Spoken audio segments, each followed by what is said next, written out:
네, 시청자 여러분, 안녕하세요. 주식회사 여행가자 이수정입니다. 자, 이제 7월 1일입니다. 하반기에 접어들었는데요. 자, 이제 2분기 실적 발표도 곧 있을 예정입니다. 우리 시청자분들 이 가운데 실적 좋은 종목들로 좀 잘 공략해서 좋은 수익 얻으셨으면 좋겠습니다. 자, 오늘 우리 황대현 위원께서 오늘은 어떠한 힘 있는 종목들을 선사해 주실지 저희는 이제 잠시 후에 기대해 보면서요. 주식회사 여행가자 지금 시작해 보도록 하겠습니다.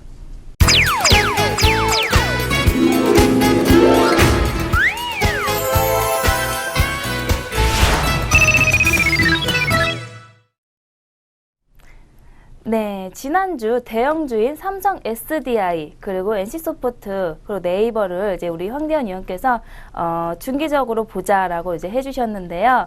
자, 오늘은 중소형주에 대해서 세 종목을 좀 호응이 좋았다고 오늘은 세 종목을 좀 선사해 주신다고 합니다. 자, 제 옆에는 오늘 황대현 위원께서 자리를 해주셨는데요. 인사 한번 해보도록 하겠습니다. 안녕하세요. 네, 안녕하세요. 반갑습니다. 네, 자, 우리 시청자분들에게도 오늘 또 어떤 자세로 임해 달라는 이렇게 명언 한마디 이렇게 해주시면 좋을 것 같습니다.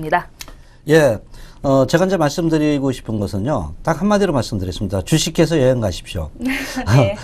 다름이 아니라, 지난주에 이제 그 대형주 쪽을 이제 그 말씀을 드렸던 부분인데, 아까 네. 말씀하신 대로 아마 전화라든가 시청자들의 호응이 상당히 컸다는 네. 얘기를 많이 들었고요. 그래서, 조금은 이제 좀 단기적으로 중소형주를 좀 얘기해달라. 그래서 이런 그 현재 전화가 많이 쇄도했답니다. 그래서 네. 오늘은 그 중소형주를 좀 가져왔는데, 어쨌든, 우리가, 그 프로그램은 바로 주식 시장에서 우리가 이겨낼 수 있는 종목을 가지고 우리가 즐겁게 현재 종목에 투자해서 또 매매 전략을 가져가는 이런 네. 시간이 아닌가 이렇게 좀 볼 수 있겠죠. 아, 네. 자, 오늘 선사해 주실 세 가지 종목으로 자, 우리가 과연 여행을 갈 수 있을지 좀 기대해 보면 좋을 것 같은데요. 자, 일단은 지난주 종목 좀 다시 한번 살펴봐 주시면 또 좋을 것 같은데요. 예, 네. 지난주에는 이제 그 세 가지 종목, 특히 이제 제가 중기적인 관점에서 보자고 말씀을 드렸던 부분 중에 하나인데요. 일단 그 첫 번째 종목이 아마 삼성 SDI였습니다. 네. 물론 그 지난주에 제가 말씀드린 이후에 조정을 좀 줬던 부분인데 제가 약간의 눌림목 부분, 이 부분을 좀 말씀드렸던 부분인데 오늘 그 준비된 그 차트 흐름을 좀 보면 장대 양봉을 좀 보였습니다. 3.7%인데 결국 그 PDP 부분의 그 분사 를 한다는 이런 측면들의 얘기가 나오면서 주가가 반전했고요. 지난주에 제가 가장 강조했던 것은 여러분들이 꼭 기억하시길 바랍니다. 바로 2차 전지 성장성 부분을 네, 지난주에 말씀드렸고 그것은 정부 정책에 있어가지고 필수 불가결한 육성 정책이다. 이것은 결국 이후에 먹거리의 하나의 축을 만들 수 있는 삼성 SDI 2차 전지라는 부분을 말씀을 드렸던 부분입니다. 그래서 일단은 전체 흐름을 봤을 때 이게 시간이 걸린다 하더라도요. 중기적인 관점에서 이제 제일모직과 합병 후에 성장성은 계속적으로 이어질 수 있다는 부분에 네. 초점을 좀 맞추고요. 뭐 제 방송을 보시고요. 네. 우리 주식회사 여행가자 방송을 보시고 사신 분들은 현재 뭐 오늘 올랐기 때문에 아마 걱정은 안 하실 겁니다. 네. 계속 지난주의 투자 전략으로 끝까지 좀 가져가시는 이런 전략이 좀 필요하겠다 이렇게 보겠고요. 두 번째 종목을 이제 그 말씀을 좀 드린다면은 바로 그 지난주에 그 게임주를 말씀을 드렸죠. 우리가 네. 이제 그 낚시 얘기도 지난주에 좀 낚시왕. 했었던 네, 부분이고요. 현재 게임 관련주는 가장 중요한 게 투자가 중요하다. 그래서 신작이 나왔을 때는 어느 정도 그때 그 주가는 선행한다는 부분을 말씀을 드렸던 부분입니다. 물론 NC소프트도 최근 가장 중요한 게 리니지였는데요. 그렇죠. 이제 중국에서 정상화가 될 수 있다는 부분이고요. 차트 흐름을 좀 말씀을 좀 드리도록 하겠습니다. 지난주에 말씀드린 이후에 제가 중기적인 관점이라 했잖아요. 바로 급등은 안 하더라도 특히 안정적인 그 주식을 원하시는 분들은 아직도 현재 변함이 없다. 이렇게 좀 말씀을 드리고요. 이평의 정배열 부분에서 이렇게 저점이 꾸준하게 높아지는 이러한 모습을 좀 보여주고 있습니다. 최근에 컴투스라든가 이런 게임 관련주 주가 상승 이 부분은 NC소프트에서도 영향을 미칠 수 있겠고요. 리니지에 대한 기대 심리 이런 측면들이 크게 좀 부각될 수 있다. 이렇게 말씀을 좀 드릴 수가 있겠죠. 네. 그래서 두 종목을 좀 말씀드렸고요. 또 한 종목은 바로 라인에 대한 우리가 그 말씀을 좀 드렸던 부분입니다. 네이버죠. 그렇죠. 카카오톡과 라인을 말씀드리고 카카오톡은 국내적으로 현재 라인은 해외 쪽에서 상당한 인지도가 높아지고 있고 5억 명이라는 부분을 말씀을 드렸죠. 차트 흐름을 좀 보면서 말씀을 좀 드리도록 하겠습니다. 지난주에 그 말씀 들은 이후에 주가가 이제 저점이 이렇게 높아지면서 꾸준하게 그 흐름을 좀 만들고 있다 이렇게 봅니다. 그래서 특히 이제 단기 시각이 아니라 중장기적으로 보시는 분들은 이런 그 펀더멘탈한 그 어떤 그 흐름은 계속 진행되고 있다는 부분에 초점을 맞추고요. 이 또한 이 종목 지난주와 마찬가지로 투자 전략을 가져가시면 되겠다 이렇게 말씀을 좀 드리도록 하겠습니다. 그래서 약간은 여행을 제가 중기적으로 좀 가자 이런 컨셉으로 말씀드렸던 부분이죠. 그래서 계속 가져가셔도 지금은 무난하다 이렇게 좀 말씀을 좀 드리도록 하겠습니다. 네, 그렇군요. 자, 우리를 여행을 보내줄 수 있는 힘 있는 첫 번째 종목은 미래에셋 증권이죠. 자, 미래에셋 증권은 중대형주로 좀 이렇게 선사가 되고 있는데, 자, 미래에셋 증권에 대해서 좀 설명을 해주시면 좋을 것 같습니다. 예, 그 오늘 제 컨셉이 우리가 주식회사 여행 가자잖아요. 네. 미래에셋 증권을 말씀드리기 전에 중소형주 가져온다는데 왜 중대형주를 가져왔나 이렇게 네. 그 약간 의문을 갖고 계신 분도 있겠고요. 우선 제가 요 부분을 좀 말씀드리기 전에요. 우리 우리 이수정 앵커께서 지난주에 어디 여행 가셨습니까? 우리 컨셉이 여행 가자 아닙니까? 그렇죠. 네. 지난주에 저는 이제 분당 쪽을 네. 갔다 왔는데 남한산성에 갔다 왔어요. 남한산성이요? 네, 거기에 이제 닭백숙이 유명해가지고 네. 네, 닭백숙 먹으러 갔다 왔는데 자, 거기 계곡에서 그냥 흐르는 계곡에 발을 담궈서 먹는 데예요. 네, 근데 너무 좋더라고. 경치도 좋고 시원하게 닭백숙 맛있게 먹고 왔습니다. 네. 남한산성 참 떠오르는 그 이미지가 있는데 그건 여행이 아니라 데이트 갔다 오셨네. 아니요, 가족들과 함께 갔다 왔습니다. 예, 네. 그러시군요. 하여튼 우리 그 컨셉이 여행이니까요. 네. 이제 저희도 이제 여행 부분에 대해서 또 많은 얘기도 좀 하고요. 네, 또 네. 해외도 갈 데가 상당히 많더라고요. 저도 과거에는 상당히 여행도 많이 다니고 그랬는데 요새는 시간이 없어요. 없어가지고 이제 산에만 좀 많이 다니는 편인데 저는 뭐 지난주에 여행이라기보다는 취미생활이죠. 지난주에도 저쪽 북한산, 네. 예, 그 족두리봉 아시나요?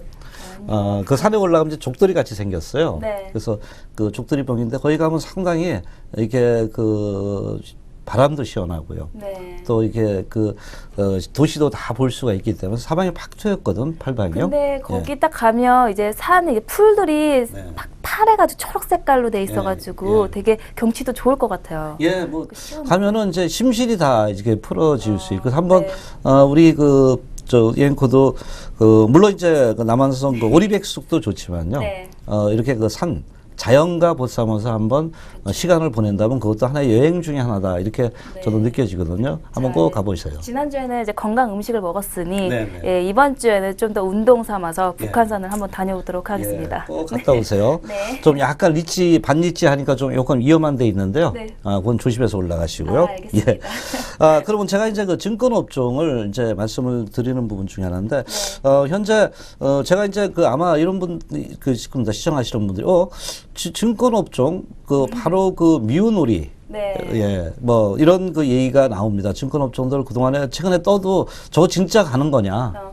그렇죠. 네. 갔다가 또 빠지겠지. 뭐 이런 부분인데, 물론 이제 증권업종 하면 우리가 이제 주식 위탁 수수료, 매매 수수료라고 해서 브로커리지라는 쪽에 얘기가 많잖아요. 근데 브로커리지 쪽에서는 영업의 한계가 왔습니다. 증권업종들이. 네. 그래서 우리가 이제 왜 증권업종이 빠졌나를 먼저 원인을 살피고 나서 그다음 대응 전략을 네. 좀 세워야 된다 이렇게 보는데, 최근 이제 가장 중요했던 것이 증권업종들이 실적이 나빠졌던 부분 중에 하나가 아마 IMF 직후라 이렇게 봅니다. 그 전에는 외국인 투자가 별로 없었습니다. 네. 그런데 바로 IMF 이후에 자본의 종속화라 그러나요? 네. 외국인들이 많이 들어오면서 외국인들한테 주식 투자 한도가 철폐가 됐습니다.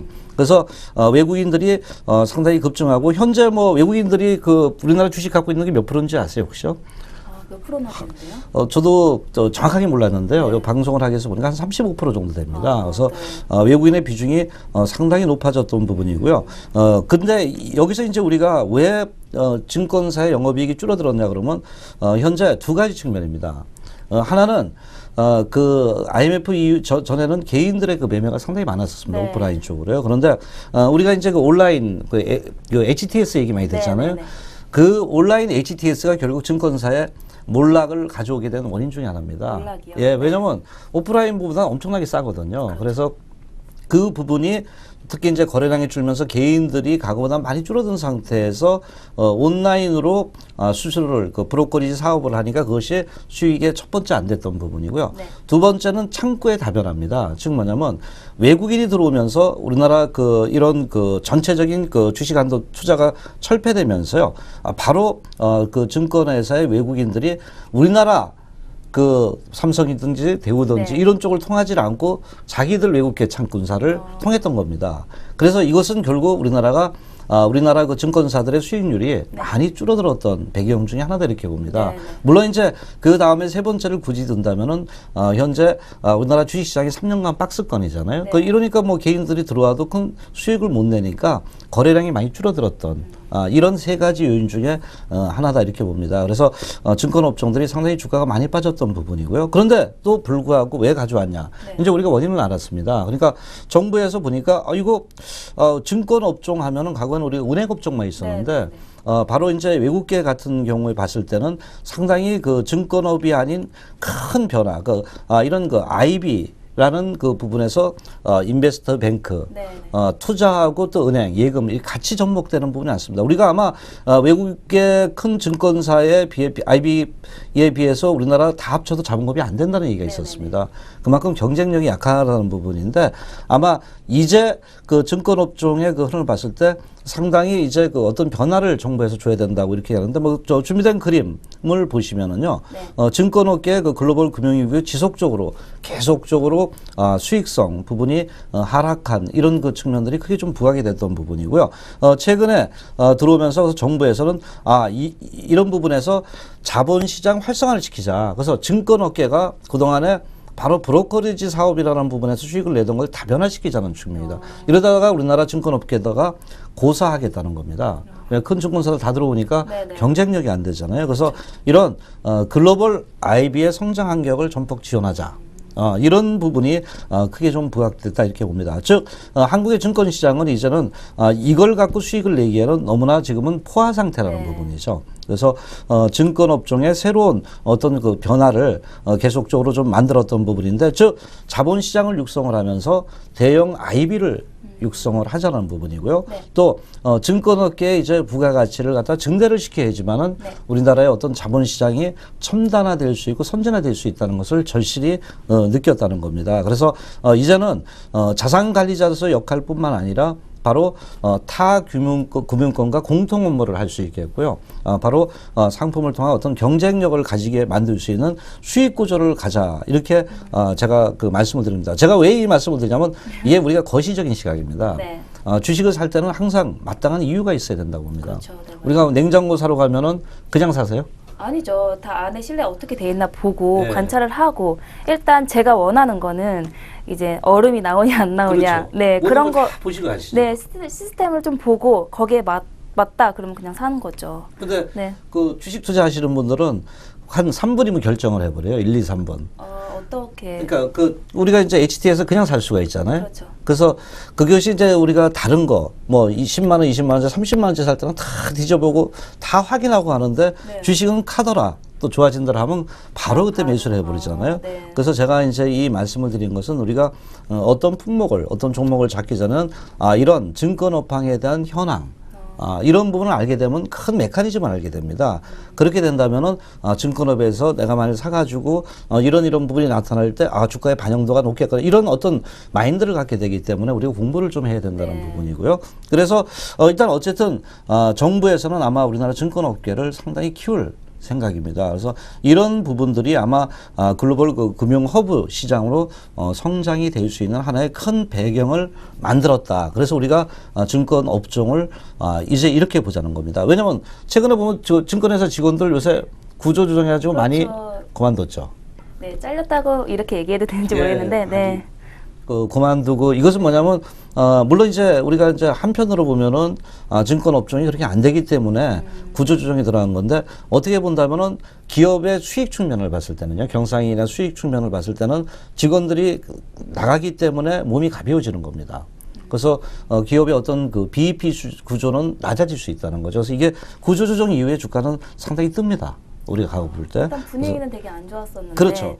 직원들의 분위기는 안 좋지만은 그 증권회사가 살아남았을 때 경쟁에서 그때는 환경이 많이 좋아지잖아요. 경쟁이 좋아지잖아요. 그러면 더욱더 수익성이 높아진다는 겁니다. 네. 그거는 반복의 역사입니다. 제가 볼 때는요. 우리가 IMF도 그랬었고 지나온 우리가 여러 가지 가정을 본다면은 살아남은 회사들은 더욱 커지는 부분입니다. 그래서 이런 부분을 봤을 때 증권업종에 대한 기대는 상당히 높아진다 이렇게 봅니다. 그러면은 제가 이제 그 증권업에 대한 큰 흐름 말씀드렸잖아요. 네. 조금 이해가 되시죠? 그렇죠. 네, 네. 됩니다.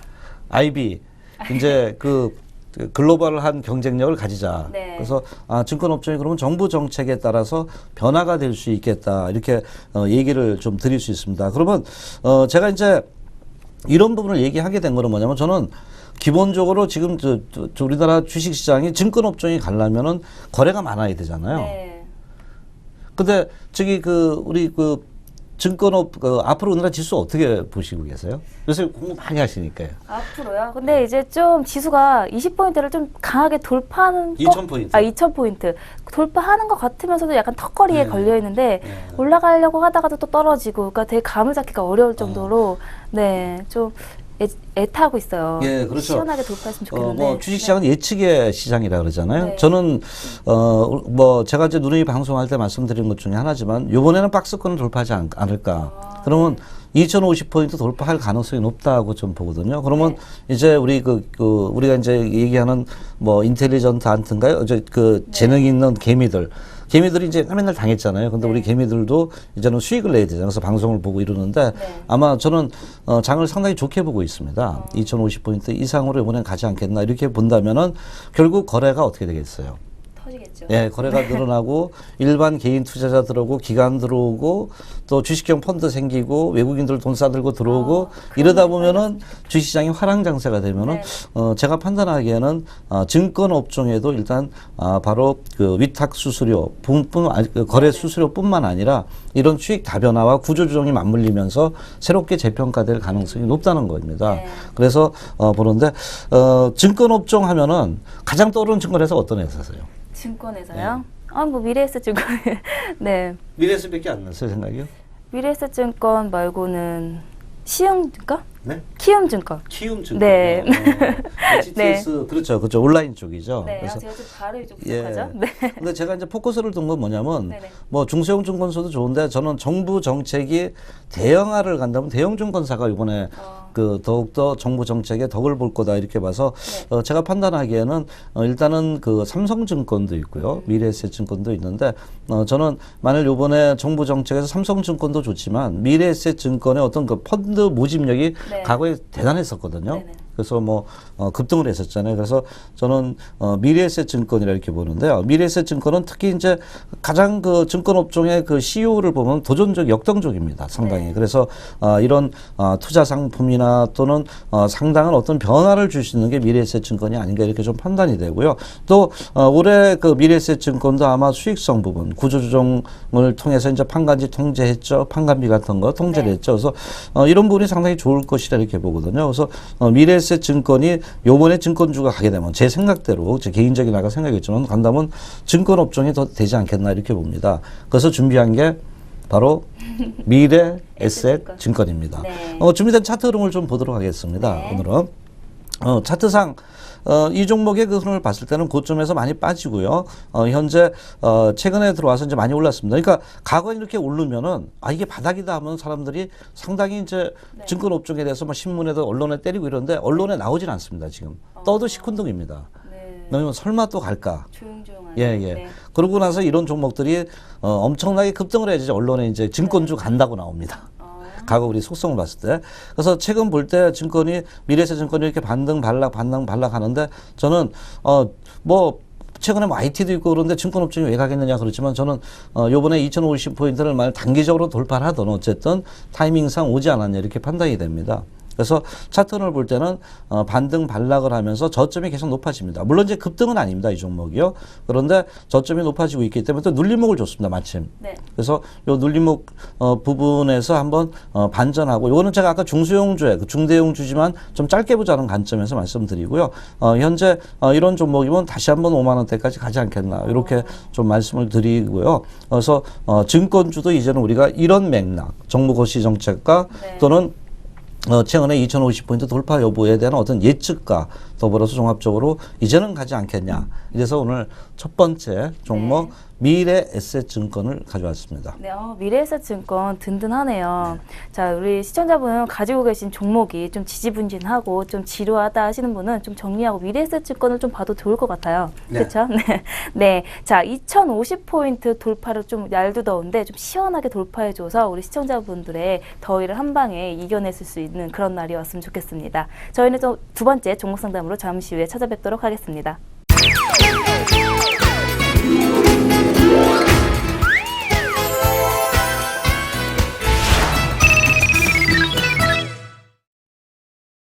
네, 첫 번째 종목은 미래에셋증권이었고요. 자, 두 번째 종목은 미디어 플렉스입니다. 자, 영화 쪽 주죠. 네네. 네, 자, 이 종목이 좀 힘 있나요? 네. 예, 굉장히 힘이 강한 걸, 파워풀한 걸 좋아하시네. 그렇죠. 좀 좋죠. 이럴 때 예. 강한 업종이 좋죠. 저도 네. 우리 시청자들을 위해서는 좀 파워풀한 주식이 됐으면 하는 바람에서 다 준비를 했는데요. 네. 특히 이제 제가 그 미디어 플렉스는 여러분들 그 영화 관련주입니다. 그래서 혹시 그 우리 이수정 앵커는 영화 최근에 본 것 중에 재밌는 거 있어요? 저는 영화를 너무 좋아해서 네. 최근에 본 건 이번에 개봉한 트랜스포머가 있고 네. 그 전에 기억에 남는 거는 그 현빈 씨가 나왔던 영림이죠. 영림요? 네. 저 영림 봤는데 저도 보셨어요? 봤습니다. 네. 재밌었어요. 저도 문화생활은 잘 안 하는 편인데 네. 그 영림을 봤는데 이해가 안 가더라고요, 저는요. 그래서 정말요? 영림은 어떤 분들은 상당히 재밌게 봤다는 사람들은 머리가 좀 좋으신 것 같고요.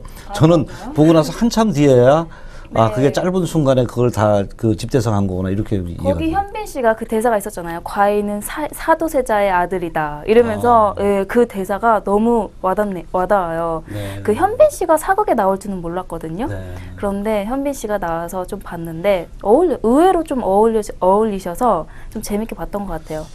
거기 나왔던 여자분 한지민 씨도 제가 또 개인적으로 좋아하고요. 그리고 이제 그 누구지? 조정석 씨도 네. 그 납득이라고 되게 유명세를 탔던 분인데요. 조정석 씨도 제가 개인적으로 팬인데 되게 저는 네. 그 영린을 지금 저는 그 어떤 그 장르 흐름을 지금 얘기했는데 현빈 얘기하시네. 역시 현빈은 영원한 여성들의 우상인가 봐요. 그렇죠. 네. 네. 어쨌든 하여튼 그 영린하고 이제 그 트랜스포머 보셨다 네, 그랬잖아요. 그래서 네. 저한테 보세요. 저는 어떤 게 참 제일 재밌었는지. 여쭤볼까요? 반대로 어떤 영화가 제일 감명 깊게 봤던 영화? 저는 과거에 배너였고요. 배너요? 잘 기억이 안 날 겁니다. 예. 네. 아마 여기 나이 드신 그 시청자분들은 배너하면 고등학교 때, 대학교 때, 특히 이제 중학교 때, 이때 네. 이제 많이 가셨을 겁니다. 이렇게 네. 반에서 전체적으로. 네. 그건 농담이고요. 저는 최근에 그 신세계라는 영화 참 재밌었더라고요. 네. 들어와. 예, 네. 황씨죠, 그분이. 그렇죠. 황정민 씨. 네, 확실히 저도 황씨입니다. 맞네요. 네. 연기를 너무 영화 잘하세요. 참 재밌게 봤습니다. 네네. 그래서 한국 영화 그만큼 많이 이제 그 발전을 했더라고요. 그렇죠. 네, 그래서 제가 이제 미디어 플렉스를 왜 가져왔냐면은 최근 이제 그 우리나라 지금 그 월드컵 네, 맞아요. 하고 있죠. 네. 아쉽습니다. 떨어져서. 근데 아마 요번에 이 그 월드컵이 끝나면은 눈이 어느 쪽으로 갈까요? 다 영화 쪽으로 그렇죠. 갈 가능성이 높는데 아까 트랜스포머를 보셨다 그러고 이제 그동안 이제 세월호 사태 부분이 있었잖아요. 그래서 상당히 위축됐던 문화계가 좀 변화가 있을 것 같습니다. 그래서 제가 볼 땐 영화 쪽으로도 이제 발이 많이 돌릴 것으로 이렇게 좀 보이고 있는데요. 네. 그래서 아마 그 상당히 이런 종목군들에 대한 기대가 높다 이렇게 보는데 바로 그 미디어 플렉스는 네. 영화 쪽에 영화 투자 및 그 배급사입니다. 그래서 그 상당히 그 최근에 들어서 조금씩 이런 문화 관련주 종목군들의 기대가 높아지고 있는데요. 네. 최근 봤을 때 일단 국내적으로 봤을 때 이제 그 개인들의 소비 심리가 조금 개선되고 있답니다. 그래서 이것은 결국 문화 쪽으로 문을 돌릴 수 있다 이렇게 보고요. 최근에 이런 그 영화 부분에 있어 가지고 기대감이 높아지는 것 중에 하나가 아마 기대가 높은 이 종목이 아닌가 이렇게 좀 저는 판단했습니다. 물론 이제 CJ, CGV도 있고 여러 가지 있겠지만은요. 근데 이제 특히 이제 월드컵 끝나고 나서 앞으로 이제 그 트랜스포머 그4에 이어서 7월에 그 영화들이 많이 개봉할 예정이에요. 그거 혹시 아세요? 하더라고요. 정호성 씨. 네. 제목은 모르겠고 그냥 배우 이름만. 예. 뭐 신의 한 수라든가 맞아요. 예, 군도, 명량 뭐 이런 그 해적 등의 영화들이 개봉할 예정입니다. 그럼 네. 아마 그런 쪽으로 상당히 눈이 그 돌리게 된다 이렇게 보는데 아마 네. 미디어플렉스도요. 그 2분기에 개봉작 혹시 아세요? 뭘까요? 끝까지 간다. 아, 누구 나오는 거죠? 아, 저는 누구 나오는지는 모릅니다. 끝까지 간다. 그거 예. 지금 장난 아니에요. 네. 기대감이 장난 아닌데. 그게 이제 네. 그 영화가 미디어플렉스에서 만들었습니다. 아, 이성균. 아, 요번에 그 개봉을 했었어요. 저 네, 봤어요, 그거. 예, 이성균 씨 간다. 나온. 네. 이성균이요? 네. 저는 저 도금봉 신성이랍니다. 어쨌든 좋습니다. 그래서 끝까지 간다 이 영화 네. 개봉 이후에서 이제 그 한 270만 명 했다는데 아마 더 들어왔겠죠. 보셨다 재밌었어요. 그러니까요. 네. 아, 재밌었어요? 네. 저도 한번 보러 가야 되겠네요. 네. 그래서 이 부분이 이제 그 손익분기점이 180만 명이래요. 그런데 270만 명이 넘었다 그러거든요. 그래서 네. 아마 이번에 BEP인데 지난번에 실적이 별로 안 좋았어요. 그런데 아마 이 끝까지 간다 이런 그 영화로서 아마 수익성이 상당히 높지 않겠나 이렇게 보고요. 특히 3분기 여름 시즌이잖아요. 네네. 이제 영화 시즌이 온다 이렇게 보고요. 성수기라 그러잖아요. 그래서 아마 이 부분이 바로 그 미디어플렉스에 대한 기대가 좀 있지 않겠나 이렇게 좀 보고 있습니다. 그래서 네. 현재 그 아까 끝까지 간다 이 부분에서 영업이익이 벌써 10억 정도로 예상이 되고 있거든요. 네. 그래서 아마 이것은 결국 그 주가에 대한 그 기대 심리가 좀 더 높아지지 않겠나 이렇게 보는데 뭐 지난 1분기에 미디어플렉스 영업 손실 5억 정도 냈거든요. 근데 요번에 손실이? 예, 끝까지 간다로 한 10억 정도 내면은 다 커버한 거 아니에요? 제목도 좋아요. 끝까지 간다. 예, 우리도 한번 끝까지 가봅시다. 주식회사 여행 가자. 네. 예, 그래서 이 부분이 어떤 그 시장의 모멘텀이 되지 않을까 이렇게 좀 보겠고요. 네. 그래서 미디어플렉스 좀 기대가 높다 봅니다. 준비된 차트 흐름을 좀 보도록 하겠습니다. 네. 차트 흐름을 보면은 과거 이 종목도 한 5,900원대까지 반등을 좀 했던 종목이고요. 최근에 들어오면서 소리소문 올라가는 중소형들이 많습니다. 그래서 예, 이 종목도 지난 그 2,500원대에서 바닥을 치고 나서 올라가고 있는데 물론 좀 많이 올랐습니다. 제가 볼 때 많이 올랐다고 생각하면 많이 올랐는데 네. 요 부분에서 제가 왜 어디다 포인트를 주냐면은 여기서 여기까지 많이 올랐습니다. 그런데 눌림목 시점에서 주가가 반등을 한다고 우리가 여기서를 갖다가 스타트 시점으로 본다면은요. 이렇게 네. 보시면은 여기서 이제 시작이 또 다시 되는 거다 이렇게 봅니다. 물론 여기도 이제 올랐지만은 이 눌림목이 좀 중요하다 보거든요. 네. 그래서 눌림목 쪽에서 거래가 되면서 올라가고 있기 때문에 이렇게 본다면은 아직은 상승 여력이 좀 있지 않겠느냐 이렇게 좀 판단이 됩니다. 다만 이제 제가 오늘 중소형주를 좀 많이 가져왔기 때문에요. 아마 시청자분들이 그런 그 대형주에서 중소형주로 좀 많이 요구했던 게 있었어요. 그래서 네. 현재 이 중소형주니까 또 이게 항상 제가 말씀드린 손절 라인은 제가 꼭 집어준다는 것보다도 여러분들이 딱 잡아 놓으셔야 돼요. 네네. 목표가도 저는 뭐 개인적으로 본다면은 이렇게 간다면 이 직전 고점은 돌파하지 않겠냐고 5,000원과 5,500원대를 목표가를 두 대 항상 그 21선요 빨간 선 쉽게 지지 라인은 꼭 두자. 왜냐면 방송이기 때문에 어떤 변화가 있을 때는 바로 대처를 못 해줍니다. 네. 그래서 요 부분이기 때문에 저는 괜찮고 차라리 눌림목 때 좀 매수해도 괜찮을 것 같고요. 네. 그래서 현재 미디어플렉스가 끝까지 간다 이후에 이제 월드컵에서 영화 쪽으로 또 무게 중심이 돌릴 수 있다는 부분 이런 부분 때문에 한 번 더 주가 상승에 대한 기대가 있지 않겠나 이렇게 해서 이런 관점으로 미디어플렉스를 여러분들한테 또 선보이게 됐습니다. 네, 자 이번 주말에는요. 좀 이렇게 아까 얘기했던 산에도 좀 갔다 오면서 자, 문화생활 우리 시청자분들도 문화생활 즐기면서 이번 달에 이제 영화 개봉을 많이 해요. 네. 그러니까 좀 영화 보시면서 좀 느긋하게 나른한 이제 주말을 보내시면 좋을 것 같습니다. 네, 저희는 잠시 후 세 번째 종목으로 찾아뵙도록 하겠습니다.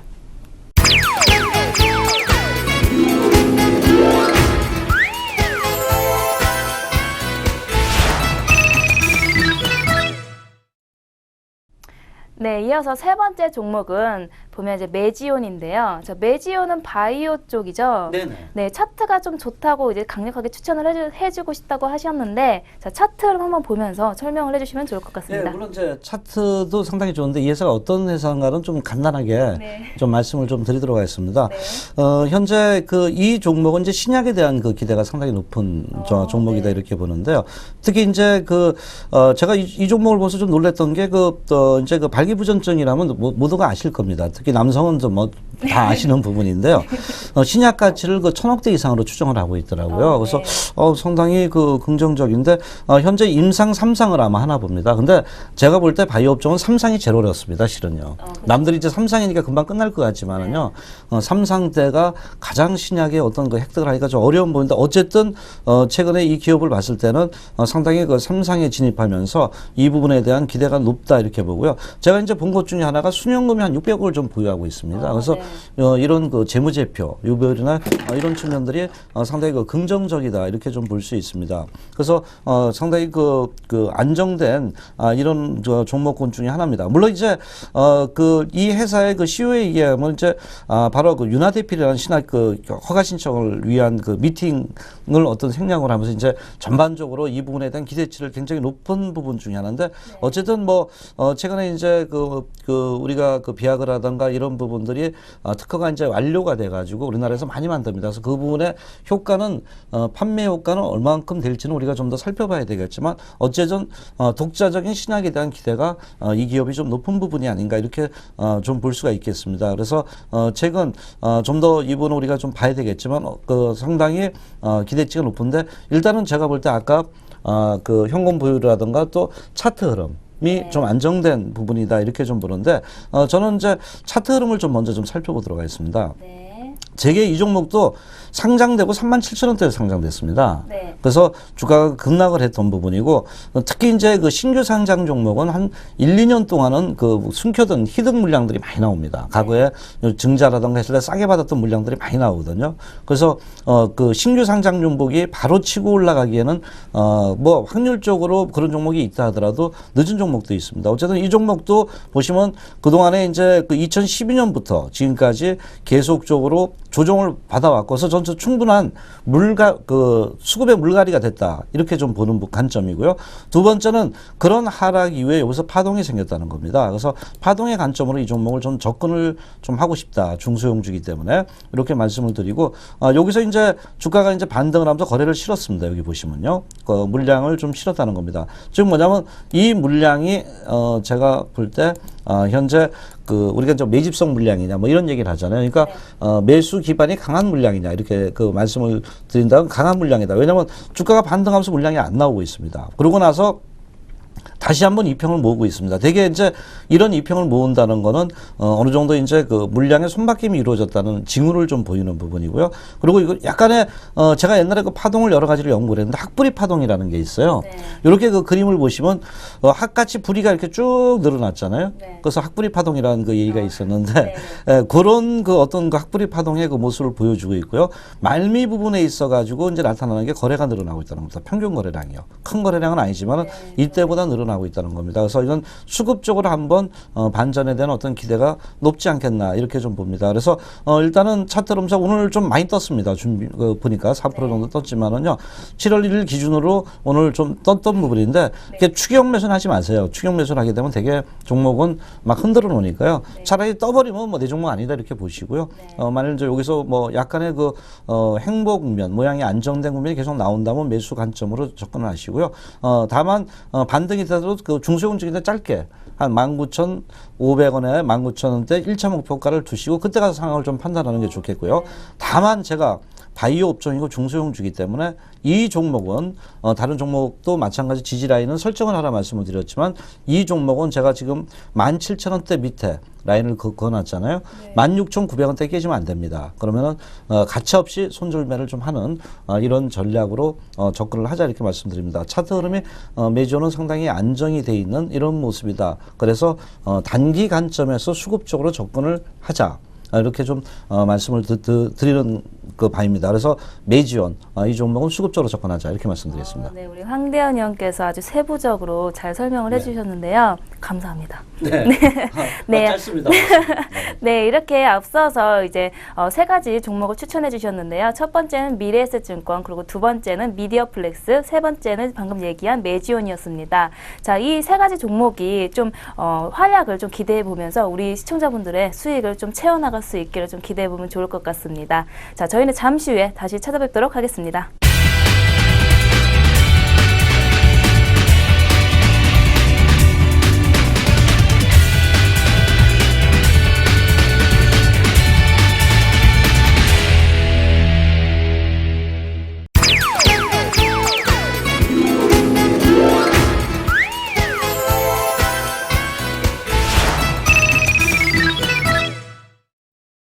한 말씀 해주시면 좋을 것 같습니다.